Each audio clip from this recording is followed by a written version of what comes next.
بسم اللہ الرحمن الرحیم الحمد للہ رب العالمین نحمده ونستعینه ونستغفره ونصلی ونسلم علی سیدنا ومولانا محمد وعلی آلہ واصحابہ واہل بیتہ اجمعین۔ محترم و مکرم برادران اسلام، انتہائی قابل احترام بزرگان دین،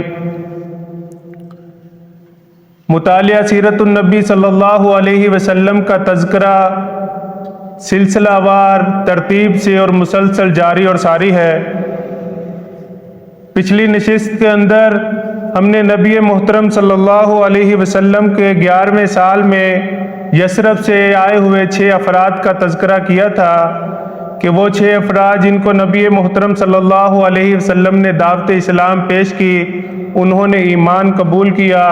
اور نبی محترم صلی اللہ علیہ وسلم کے اصحاب میں شامل ہوئے۔ پھر اس کے بعد ہم نے واقعہ اسراء اور معراج کے حوالے سے گفتگو کی تھی اور اس سلسلے کو آگے بڑھایا تھا۔ اسراء اور معراج کے حوالے سے ہم نے یہ سمجھا تھا کہ اسراء اور معراج کا مطلب یہ ہے کہ ایسا سفر جو نبی محترم صلی اللہ علیہ وسلم نے رات کے کسی ایک پہر میں جس کا آغاز کیا اور آغاز کرتے ہوئے مکہ شہر سے، بیت اللہ سے مسجد اقصی بیت المقدس تک کا سفر کیا، اور اس سفر کو کہتے ہیں اسراء۔ اور پھر یہاں پر انبیاء کرام موجود تھے،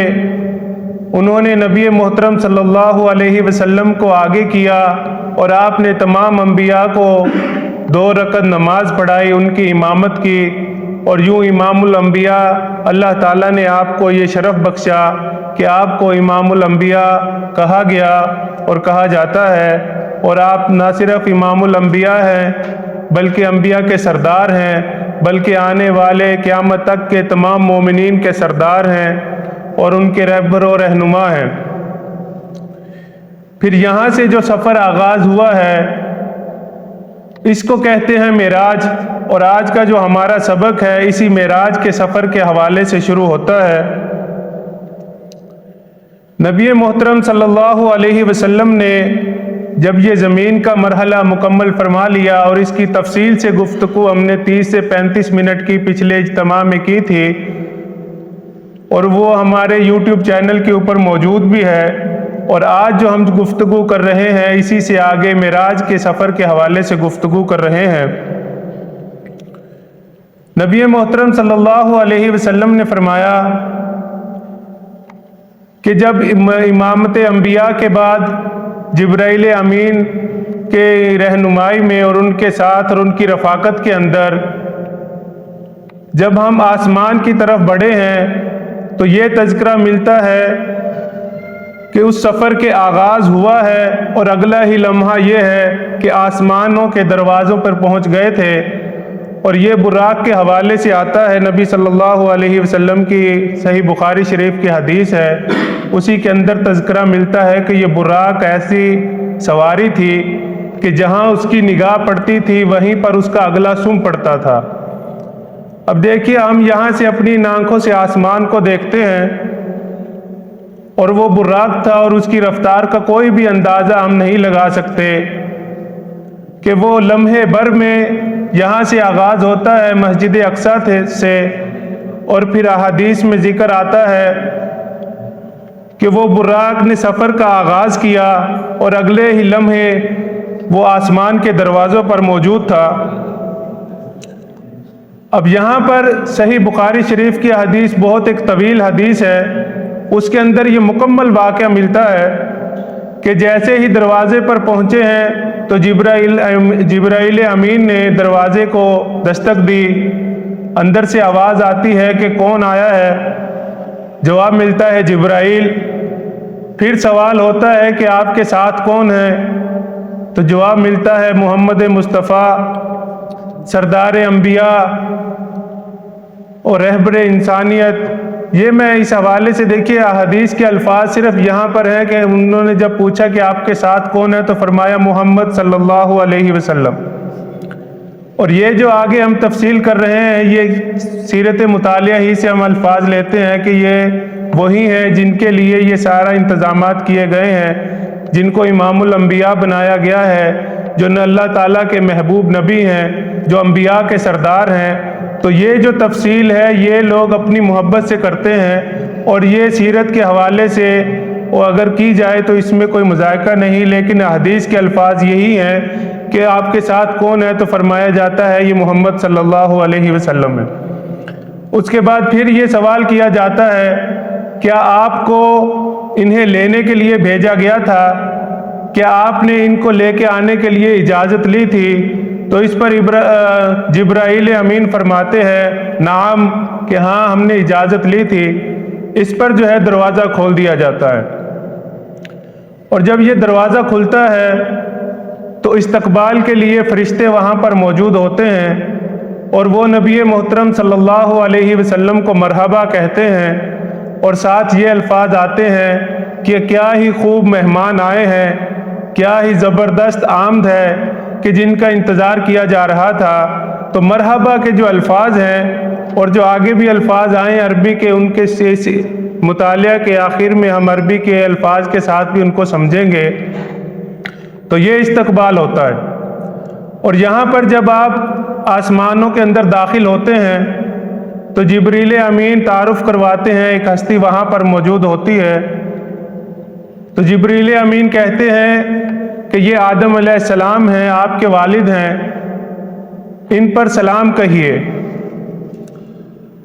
نبی محترم صلی اللہ علیہ وسلم انہیں سلام کہتے ہیں، ان پر سلام کرتے ہیں، جواب میں وہ بھی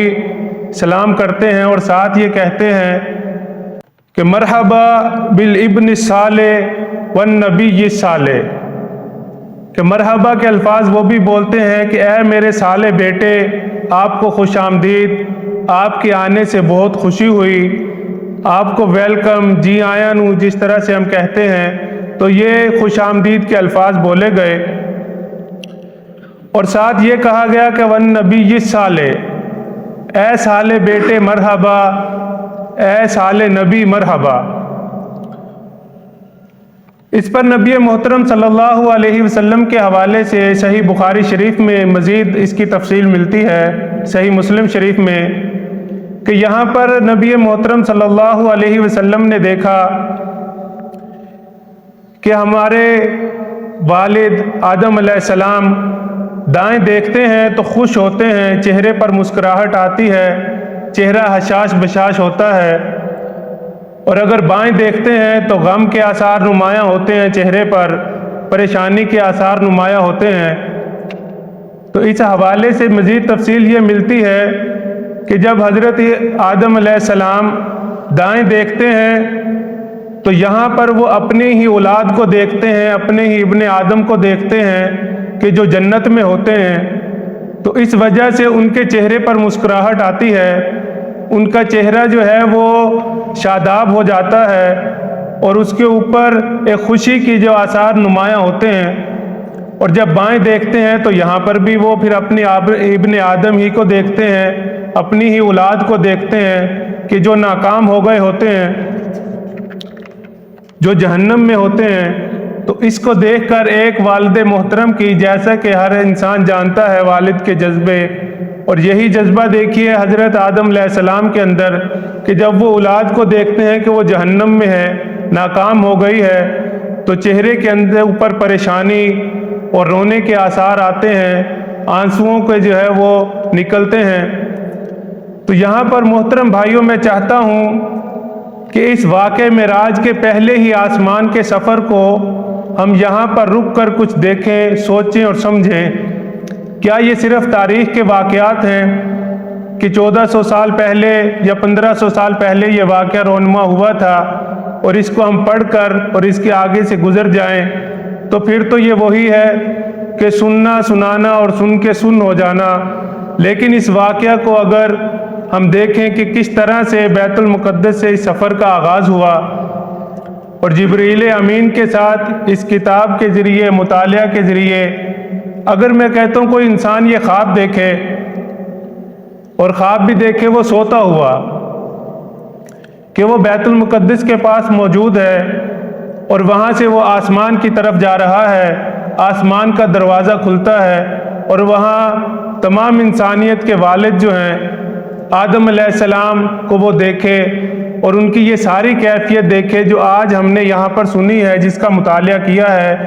کھلی آنکھوں کے ساتھ، کھلے کانوں کے ساتھ، اور بعد نماز مغرب یہاں ہم موجود ہیں اور مسجد کی اس نشست کے اندر اور اس مطالعہ سیرت النبی کی محفل میں موجود ہیں۔ تو یہ دیکھیے کہ اس سفر کے اندر کون کون لوگ موجود ہیں۔ جبریل امین، ان پر ہم ایمان رکھتے ہیں کہ وہی تو ہیں کہ جو نبی محترم صلی اللہ علیہ وسلم پر اور تمام انبیاء پر اللہ کا پیغام لے کر آتے تھے، تو ان پر تو ہم ایمان رکھتے ہیں، ہمارا ان کے ساتھ تعلق ہے۔ اسی طرح نبی محترم صلی اللہ علیہ وسلم کا تذکرہ ہے، ان کے بغیر، ان پر ایمان لائے بغیر تو ایمان کا کوئی تصور ہی نہیں ہے، اور انہی کی زندگی ہے جن کا ہم مطالعہ کر رہے ہیں۔ تو اس طرح سے ان کے ساتھ ہمارا یہ تعلق ہے ایمان کا، امتی ہونے کا، پیروکار ہونے کا، ان کے ہمارے یعنی غلام ہونے کا، کہ ہم ان کے غلام ہیں۔ تو یہ زندہ سب اس احساس کو زندہ کیجئے کہ نبی محترم صلی اللہ علیہ وسلم ہی ہیں جنہوں نے قیامت تک کے لیے انسانوں کی رہنمائی کرنی ہے، اور جب آسمان پہ پہنچتے ہیں تو اپنے والد کے ساتھ ملاقات ہوتی ہے، اور وہ بھی حضرت آدم علیہ السلام بھی انہیں کہتے ہیں کہ مرحبا اے میرے بیٹے، اور مرحبا اے صالح نبی۔ تو اس حوالے سے دیکھیے کہ ہم کون ہیں۔ آدم علیہ السلام کی ہی ہم اولاد ہیں، اور پھر اس حوالے سے دیکھیے کہ جب وہ دائیں دیکھتے ہیں تو وہ خوش ہوتے ہیں، مسکراتے ہیں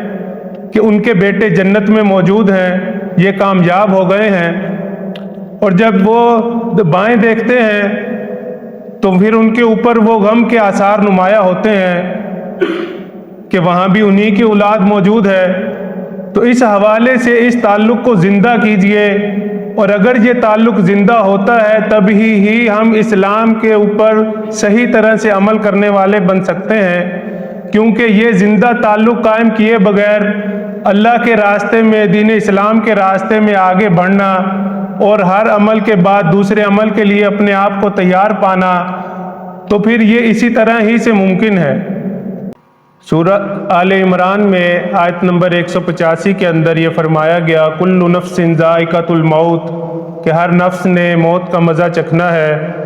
وَإِنَّمَا تُوَفَّوْنَ أُجُورَكُمْ يَوْمَ الْقِيَامَةِ،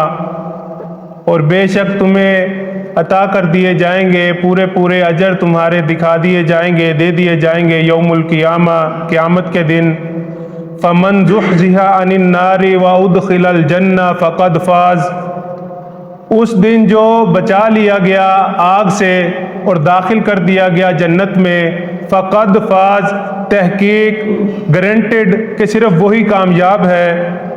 وَمَا الْحَيَاةُ الدُّنْيَا إِلَّا مَتَاعُ الْغُرُورِ، اور یہ دنیا کی زندگی کی حقیقت یہ ہے کہ یہ چند روزہ برتنے کا سامان ہے اور دھوکے کا سامان ہے، آخر ہر انسان نے اس دنیا کو چھوڑ کر جانا ہے۔ اور یہی وہ حقیقت ہے جس کا ابھی ہم نے مشاہدہ کیا تھا پہلے آسمان پر مطالعہ سیرت النبی کے طفیل، کہ ہمارے جو والد ہیں، پوری انسانیت کے والد ہیں آدم علیہ السلام، ان کے اس واقعہ کے اندر کہ جب وہ دائیں دیکھتے ہیں خوش ہوتے ہیں، اس بات کا اعلان ہے کہ جنت میں جانے والے کامیاب ہیں، اور جب وہ بائیں دیکھتے ہیں جس سے ان کے چہرے پر پریشانی اور آنسوؤں اور وہ ایک غم کی کیفیت طاری ہوتی ہے، تو یہ بھی اسی بات کا اعلان ہے کہ جہنم میں جانے والے ناکام ہیں، اور ان کو ان کے والد دیکھ کر پریشان ہوتے ہیں اور جنت میں جانے والوں کو دیکھ کر خوش ہوتے ہیں۔ تو ہمارے لیے اس واقعہ کے اندر، اس بیان کے اندر یہ بات موجود ہے کہ آیا ہم کس طرف سفر کر رہے ہیں، کل کو ہم اپنے والدین کے لیے ندامت اور پریشانی کا باعث بننے والے ہیں، یا ان کے لیے خوشی کا اور رحمت کا اور مسکراہٹ کا باعث بننے والے ہیں۔ تو یہ بات دیکھیے اور یہ اس میں سوچئے اور غور و فکر کیجئے۔ اس کے بعد یہاں پر پہلے آسمان کا جو ہے وہ سفر اختتام پذیر ہوتا ہے، اور یہاں سے پھر جب دوسرے آسمان کی طرف سفر کیا جاتا ہے تو اس میں ہی اگلے لمحے یہی تذکرہ ملتا ہے احادیث کے اندر کہ پھر جب یہ آغاز ہوتا ہے تو دیکھتے ہیں کہ دوسرے آسمان کے دروازے پر موجود ہیں، وہاں پر پھر وہی ترتیب دہرائی جاتی ہے، دروازے پر دستک دی جاتی ہے، پوچھا جاتا ہے کون ہے، جواب ملتا ہے جبریل امین۔ پھر پوچھا جاتا ہے کہ آپ کے ساتھ کون ہے، بتایا جاتا ہے کہ محمد صلی اللہ علیہ وسلم۔ اور پھر وہی سوال کیا جاتا ہے کہ آپ کو بھیجا گیا تھا انہیں لے کے آنے کے لیے، کیا آپ کو ان کو لانے کے لیے اجازت دی گئی تھی؟ تو وہ فرماتے ہیں نعم، ہاں ایسا ہی ہوا تھا، دروازہ کھول دیا جاتا ہے۔ اور یہاں پر پھر مرحبا کے الفاظ کے ساتھ فرشتے استقبال کرتے ہیں، اور پھر وہی بات دہراتے ہیں کہ کیا خوب مہمان آئے ہیں، کیا ہی شان والے لوگ آئے ہیں، اور کیا ہی زبردست۔ اور مرحبا کے اندر دیکھیے یہ چیز موجود ہوتی ہے کہ مرحبا کے اندر جو کیفیت موجود ہے وہ یہ ہے کہ کسی چیز کا انتظار کیا جاتا ہے، اس کے لیے اہتمام کیا جاتا ہے، اس کے لیے تیاری کی جاتی ہے۔ تو یہی وہ کیفیت بیان کرتے ہیں فرشتے، پھر مرحبا کہتے ہیں اور دونوں ہی مہمانوں کو خوش آمدید کہتے ہیں، اور کہتے ہیں کیا ہی خوب آمد ہے، کیا ہی خوب اچھے مہمان آئے ہیں۔ اور یہاں پر پھر حضرت جبرائیل جو ہیں وہ نبی محترم صلی اللہ علیہ وسلم کا تعارف کرواتے ہیں حضرت یحییٰ علیہ السلام سے، اور حضرت عیسیٰ علیہ السلام ابن مریم عیسیٰ علیہ السلام سے جو ہے وہ تعارف کرواتے ہیں۔ اب یہاں دیکھیے کہ حضرت جبرائیل جو ہیں پھر وہی الفاظ کہتے ہیں کہ اے نبی محترم صلی اللہ علیہ وسلم، یہ یحییٰ ہیں اور یہ عیسیٰ ہیں، اور یہ دونوں جو ہیں وہ خالہ زاد تھے، کہ ان پر آپ سلام کہیے، ان پر سلام بھیجیے۔ تو پھر نبی محترم صلی اللہ علیہ وسلم کے ساتھ سلام اور جواب سلام ہوتا ہے، اور اس کے بعد حضرت جو ہے یحییٰ اور حضرت عیسیٰ علیہ السلام وہی الفاظ دہراتے ہیں، صرف ایک فرق کے ساتھ کہ مرحبا بالاخی صالح، اے ہمارے صالح بھائی آپ کو مرحبا، اور والنبی صالح، اے صالح نبی آپ کے لیے مرحبا۔ اب دیکھیے کہ حضرت ابراہیم علیہ السلام، آدم علیہ السلام نے جو الفاظ دہرائے تھے وہ کہتے ہیں کہ ابن صالح، اے میرے صالح بیٹے آپ کو مرحبا۔ اور اب یہاں پر جو انبیاء ہیں یہ کہتے ہیں اخی صالح، کہ اے صالح بھائی آپ پر مرحبا، اور اے صالح نبی آپ پر مرحبا۔ اس پر نبی محترم صلی اللہ علیہ وسلم انہیں بھی مرحبا کہتے ہیں۔ اور یہ ہم جانتے ہیں کہ حضرت عیسیٰ علیہ السلام جو ہیں اور حضرت یحییٰ علیہ السلام دونوں ہی اللہ کی قدرت سے اور اللہ کی خاص علم سے اور اس کی طاقت سے، اور جس طرح ہم کہتے ہیں کہ ان اللہ علی کل شیء قدیر، کہ اللہ ہر چیز پر قادر ہے، تو اسی قدرت سے ان کی پیدائش ہوئی ہے۔ بظاہر حضرت یحییٰ علیہ السلام کے والد ہیں زکریا علیہ السلام، اور ان کی والدہ موجود ہیں، لیکن قرآن مجید میں یہ تذکرہ آتا ہے کہ حضرت زکریا علیہ السلام نے جب مریم سلام علیہا کے خدمت پہ مامور تھے، ان کے کفیل تھے، ان کے سرپرست تھے، کہ دیکھا کہ بی بی مریم علیہ السلام علیہم السلام کو بے موسم پھل مل رہے ہیں، تو وہاں پر دعا ملتی ہے حضرت زکریا علیہ السلام کی، اور وہ پکار اٹھتے ہیں کہ اے اللہ مجھے بھی صالح اولاد عطا فرما۔ اور پھر یہ بھی الفاظ ملتے ہیں کہ انہوں نے اپنے رب کو پکارا چپکے خاموشی سے، کہ اس عمر کے اندر، بڑھاپے کے اس نہج میں، کہ جب وہ بالکل کمزور ہو چکے تھے، کہ اگر دعا کریں گے کہیں ان کے بھائی بند، ان کے جو شریک کے جو خاندان کے شریک کا ہوتا ہے وہ سنیں گے تو وہ ہنسیں گے کہ دیکھو کہ ایک بوڑھا انسان جو ہے وہ اولاد کے لیے دعا مانگ رہا ہے، جوانی میں تو اولاد ہوئی نہیں، اب اسے اولاد کہاں سے ہوگی۔ تو چپکے پکارنے کے حوالے سے مفسرین نے ایک یہ نقطہ بیان کیا ہے، اور بھی بہت ساری باتیں ہیں، اس کی تفصیل میں ہم ابھی نہیں جائیں گے۔ تو وہاں پھر اللہ تعالیٰ نے خوشخبری دی ہے یحییٰ علیہ السلام کی، زکریا علیہ السلام کو، اور اس کیفیت کا بھی پھر بیان ہے کہ حضرت زکریا خود پریشان ہوتے ہیں کہ یہ کیسے ہوگا، اور ان کی بیوی بھی کہتے ہیں کہ سر پر ہاتھ رکھتے ہوئے یا سر پہ ہاتھ ذرا مارتے ہوئے کہ میں بوڑھی ہوں اور بانجھ ہوں، آخر میں ہمارے ہاں اولاد کیسے ہوگی؟ تو وہاں جواب دیا جاتا ہے کہ اللہ تعالیٰ جو چاہتے ہیں کرتے ہیں، اور اسی طرح ہی ہوگا، اور حضرت یحییٰ علیہ السلام کی پیدائش ہوئی۔ اسی طرح ہم دیکھتے ہیں عیسیٰ علیہ السلام، پاک دامن مریم علیہ السلام کہ جو ہے وہ بطن میں پیدا ہوئی، اور اس میں بھی یہ الفاظ ملتے ہیں کہ وہ اللہ کے کلمہ کی وجہ سے اور اللہ کی قدرت کی وجہ سے پیدا ہوئے۔ اور اس سے پہلے ہم نے ذکر کیا حضرت آدم علیہ السلام کا، اور ان کے تو نہ والد تھے نہ والدہ تھی،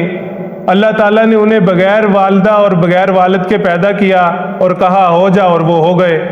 تو اور یہ جس واقعے کا ہم تذکرہ کر رہے ہیں یہ بھی معجزہ ہے، یہ بھی ان اللہ علی کل شیء قدیر ہی کا ایک مظہر ہے کہ یہ بھی اللہ تعالیٰ ہی کی قدرت ہے۔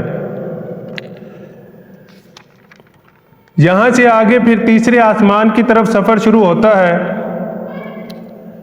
اور پھر یہاں سے جب آغاز کرتے ہیں سفر کا تو احادیث کے اندر یہ الفاظ ملتے ہیں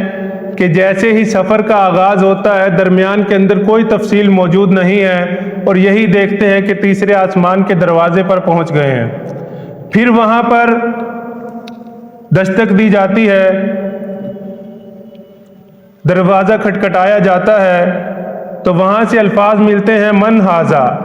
کون ہے؟ یہی وہ جس کا ہم پیچھے صرف اردو پڑھتے آئے ہیں، اب اس کو ہم یہاں عربی کے ساتھ بھی سمجھیں گے کہ من ھذا کون ہے، باہر کون ہے، کون آیا ہے؟ جبرائیل امین جواب دیتے ہیں کہ جبرائیل ہوں۔ پھر پوچھا جاتا ہے ومن معک، کہ تمہارے ساتھ کون ہے؟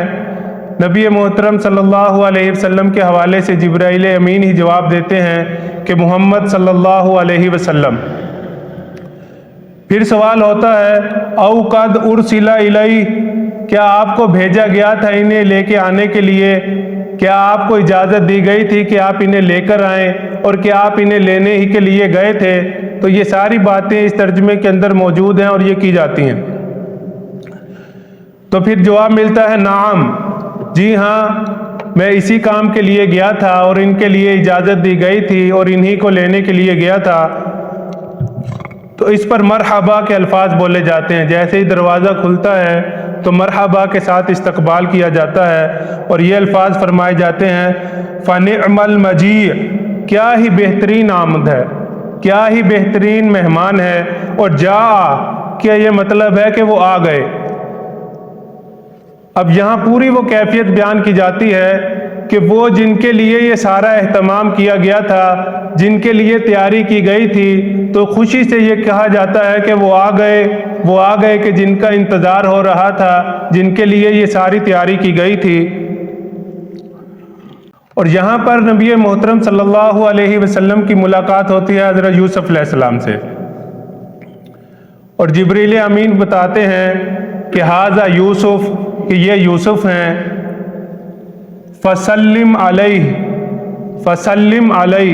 علی جو الفاظ ہیں یہ پر آتے ہیں کہ آپ ان پر سلام کہیے، ان کو سلام کیجئے۔ اب دیکھیے ہم جو عام الفاظ بولتے ہیں سلام کے حوالے سے السلام علیہ، یہاں بھی وہی الفاظ ہیں کہ السلام علیکم، کہ تم پر سلامتی ہو، ورحمۃ اللہ وبرکاتہ، اللہ تعالیٰ کی رحمتیں ہوں اور برکتیں ہوں۔ تو یہ سلام کے جو الفاظ ہیں یہ کوئی معمولی الفاظ نہیں ہیں، اور پھر آگے اللہ تعالیٰ کی رحمتوں اور برکتوں کا ذکر کیا جاتا ہے۔ تو اس واقعہ کے اندر اس سلام کے الفاظ موجود نہیں ہیں، یہی آتا ہے کہ فسلم علیہ، کہ ان پر سلام کیجئے، اور پھر یہاں سلام اور جواب سلام ہوتا ہے، یہ تفصیل ملتی ہے۔ اور جب یہ سلام اور جواب سلام ہو جاتا ہے تو پھر حضرت یوسف فرماتے ہیں مرحبا بالاخ الصالح والنبی الصالح، کہ خوش آمدید اے صالح بھائی اور خوش آمدید اے صالح نبی۔ اب یہاں پر میں چاہتا ہوں کہ کچھ ہم اس طرح سے بات کریں، اور اس کے ساتھ ساتھ آج کی ہماری پوری نشست کے جو مضامین آئے ہیں ان کا خلاصہ بھی جو ہے وہ ہم اس میں بیان کریں۔ اب دیکھیے کہ حضرت یوسف علیہ السلام کے حوالے سے یہ بات آتی ہے کہ انہیں دنیا کا آدھا حسن عطا کیا گیا، اور پھر ان کی پوری زندگی کے حوالے سے ہم دیکھتے ہیں، اور اللہ تعالیٰ کے کامل علم میں تو ہر بات موجود ہوتی ہے، اور اس کامل علم کو ہم کسی بھی طریقے سے اپنی زبان سے ادا نہیں کر سکتے۔ لیکن ہم اس کا تذکرہ کریں گے انبیاء علیہ السلام کی پیدائش سے، کہ جو بھی نبی اللہ تعالیٰ نے دنیا میں مبعوث فرمائے، نبی محترم صلی اللہ علیہ وسلم سمیت، تو اللہ تعالیٰ کے کامل علم میں ہوتا ہے کہ یہ جو بچہ پیدا کر رہا ہوں، جس گھر میں پیدا کر رہا ہوں، اس نے مستقبل میں جو ہے جا کے نبوت کا بار اٹھانا ہے، رسالت کا بار اٹھانا ہے، اور اس پہلے ہی دن سے انبیاء کی جو ہے وہ مکمل حفاظت کی جاتی ہے،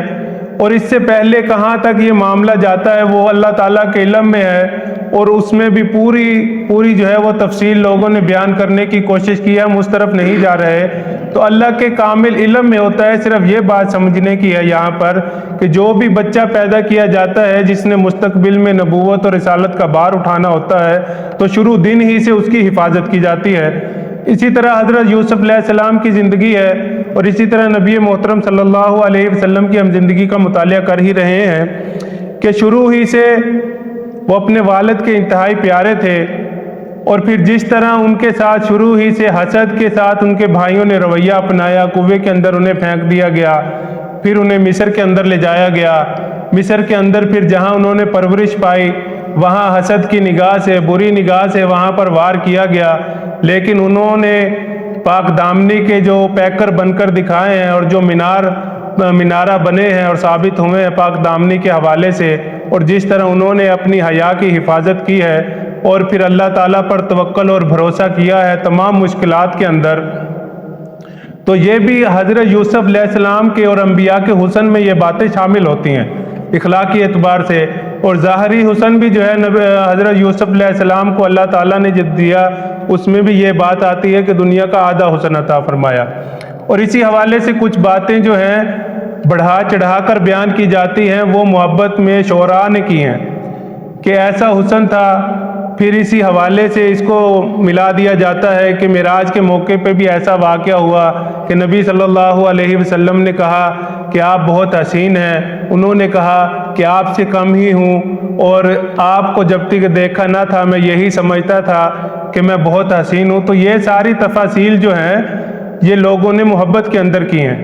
اور جو معراج کے واقعہ میں تفصیل ہے وہ یہی ملتی ہے، اور یہ حدیث کے الفاظ بھی ملتے ہیں کہ حضرت یوسف علیہ السلام کو جو ہے وہ دنیا کا آدھا حسن عطا کیا گیا تھا، اور یہ جو اخلاق انبیاء ہوتے ہیں یہ بھی انبیاء کے حسن کے اندر اور ان کی شخصیت کے اندر جو ہیں وہ شامل ہوتے ہیں۔ تو اب دیکھیے اس پورے پہلے، دوسرے اور تیسرے آسمان کے اندر، پہلے آسمان میں حضرت آدم علیہ السلام سے ملاقات ہوتی ہے، اور ان کو سلام کہا جاتا ہے، وہ بھی مرحبا کہتے ہیں اور ذکر کرتے ہیں کہ اے میرے بیٹے۔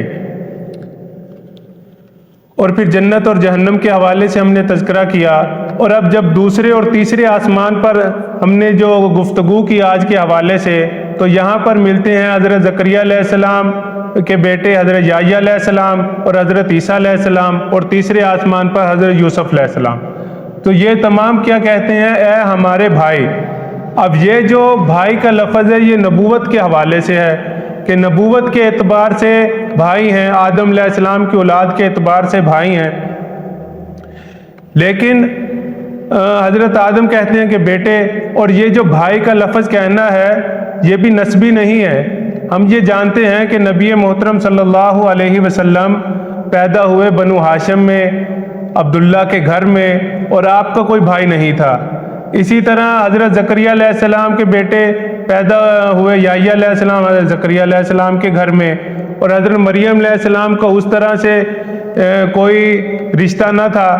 اور وہ اللہ تعالیٰ کی قدرت سے اور کلمہ خیر سے پیدا ہوئے۔ اور اسی طرح یحییٰ حضرت تمام انبیاء جو ہیں ان کا جو نسب چلا آتا ہے دنیا کے اعتبار سے وہ اپنی جگہ پہ محفوظ ہوتا ہے، لیکن یہاں جو بھائی کہا گیا یہ نبوت کے اعتبار سے کہا گیا ہے کہ آپ ہمارے بھائی ہیں۔ اور اسی حوالے سے دیکھیے کہ ہم کون ہیں۔ ہم جو ہیں آدم علیہ السلام کی اولاد تو ہیں، لیکن کسی بھی صورت میں ہم کسی بھی نبی کو اپنا بھائی نہیں کہہ سکتے۔ ہم انبیاء کو ماننے والے ہیں، نبی محترم صلی اللہ علیہ وسلم کے ہم امتی ہیں، ان کے پیروکار ہیں، ان کے غلام ہیں، اور اللہ تعالیٰ سے ہم دعا کرتے ہیں کہ اللہ تعالیٰ ہمیں سچا امتی بنائے، سچا پیروکار بنائے، اور سچا ان کا غلام بنائے، اور یہ ہمارے لیے بہت ہے۔ اسی حوالے سے پھر حضرت یوسف علیہ السلام اور اپنا عیسیٰ علیہ السلام اور یحییٰ علیہ السلام نے جو بھائی کہا، تو اس حوالے سے بھی بات کی جو ہے وہ ہم نے مکمل حوالہ کر دیا، بات مکمل کر لی۔ تو آج کی گفتگو کا اختتام ہم یہیں پر کرتے ہیں، اور اگلی نشست کے اندر ہم چوتھے، پانچویں، چھٹے اور ساتویں آسمان تک جہاں تک ہو سکا تفصیل بیان کریں گے، اور یہ سلسلہ ابھی چلتا رہے گا واقعہ اسراء اور معراج کا۔ یہ ابھی ایک دو نشستیں انشاءاللہ اس پہ لگ جائیں گی۔ وآخر دعوانا ان الحمدللہ رب العالمین۔ اس حوالے سے کوئی سوال ہے تو وہ آپ کر سکتے ہیں۔